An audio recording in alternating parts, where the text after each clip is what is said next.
Menko Polhukam Mahfud MD mengaku mendapat informasi mengenai aliran dana dugaan korupsi pembangunan menara BTS 4G. Informasi itu mengejutkan publik karena ternyata bukan saja dinikmati Partai Nasdem. Mahfud pun mengatakan sudah melaporkan informasi tersebut kepada Presiden Jokowi jika dana korupsi itu juga mengalir ke Partai PDIP dan Gerindra. Di sisi lain, Mahfud menjelaskan jika dirinya tidak akan mencampuri persoalan ini ke urusan politik. Ia pun menegaskan kasus tersebut biar hukum yang menentukan. Mahfud mengatakan bahwa pendalaman atau penyelidikan kasus dugaan korupsi pembangunan menara berada dalam koridor aparat penegak hukum.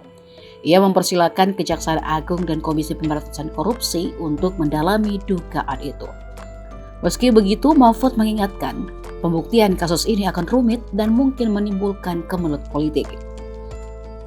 Proyek pembangunan menara BTS 4G itu diduga dikorupsi dan melibatkan Menkominfo nonaktif Johnny G. Plate. Mahfud mengatakan proyek tersebut sudah berjalan sejak 2006, tetapi baru menemui masalah pada anggaran 2020. Yaitu ketika proyek senilai 28 triliun itu dicairkan dulu sebesar 10, triliun sekian pada tahun 2020-2021.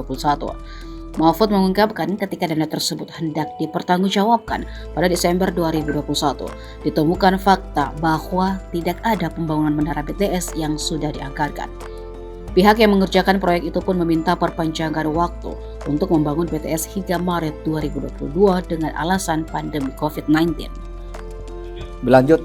Mohon izin konfirmasi Pak Menko, ini ada info beredar bahwasanya aliran dana dugaan korupsi PDS 4G ini mengalir ke 3 partai. Di sini disebutkan PDIP, Gerindra, dan Nasdem. Ini mohon tanggapannya Pak Menko. Terima kasih. Ya, terima kasih. Saya juga dapat berita itu dengan nama-namanya gitu. Tapi saya anggap itu gosip politik. Ya, gosip politik. Kita bekerja dengan hukum saja. Saya juga sudah lapor tentang itu ke Presiden. Pak, saya tidak akan masuk ke soal ini.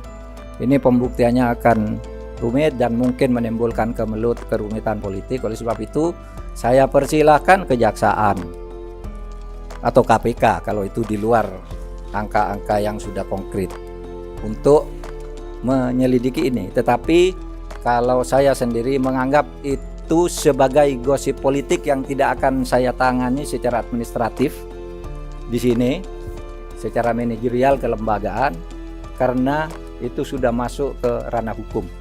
Saya dapat info itu dan saya sudah lapor ke Presiden. Saya tidak akan masuk ke urusan politik. Ini hukum murni. Biar hukum nanti yang menentukan itu.